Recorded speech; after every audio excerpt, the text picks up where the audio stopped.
infectionada ku dhaca lafaha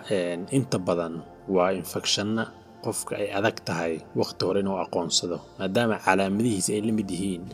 calaamadaha xanuunada kale oo sida tusaale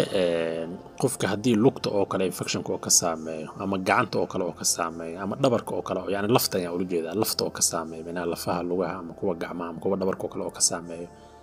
badanaa yani qofka wuxuu dareemaa يعني قندة جود أو كلو دريمة قفكو يعني قندة هاي سجيرك جود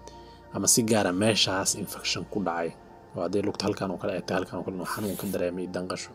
هذا دبر كتوكل لفت دبر كانوا حنون يدنقش كدريمة هذا جعان تهاي ماش أتاه مركز ده جرب كتاي لفتها يعني إنه حنون كدريمة قندة جود نو دريمة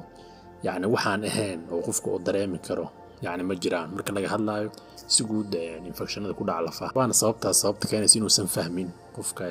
yani infection inuu ka hayo lafaha iyo wax la mid ah marka infectionada saameeya lafaha waxa loo yaqaanaa osteomyelitis ee loo yaqaano oo lafta yani infection ku dhaco inta badan infection dhiiga soo raacayo u badan yahay oo saas meesha ku soo gaaro laftaas saameeya ama tissue ama nudayaasha halkaas u dhawo sida tusaale qofka lugta oo kala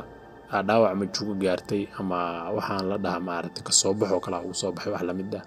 iskama daaweyn meeshii qoday infection sidaas oo lafta ku gaari kara ama jug ama jabal yani lafta ka soo gaari wax la mid ah saas oo kale infection ku iman kara ama qalliin wax la mid ah qofka loo sameeyay sidaas oo kale infection ku iman kara yani waxyaabaha yani keeni kara ay kamid sidoo kale xubnaha kala duwan ee jirka infectionada ku dhaca dhiig inuu soo raaco lafta saas oo saameyn kara marka haddii jirkaada qayb kamid ah ama laf kamid ah oo kala xanuun wax la mid ah ka dareemaysid ama dikaan wax la mid ah ka dareemaysid ama maqaarka ama حوبك أما عدين دول صارن سؤالان سيدان وكلا حوجات دكان أكدري ميسي لفتاس أما إيريداس أما ماشي هسا دكان كدري ميسي وحيو بدن تلفتني إنفكشن قبته لحرير دختر سوكو داوي هنا فانتنا يا رجانا سيجود واسكوا يقلنا شركة السلام عليكم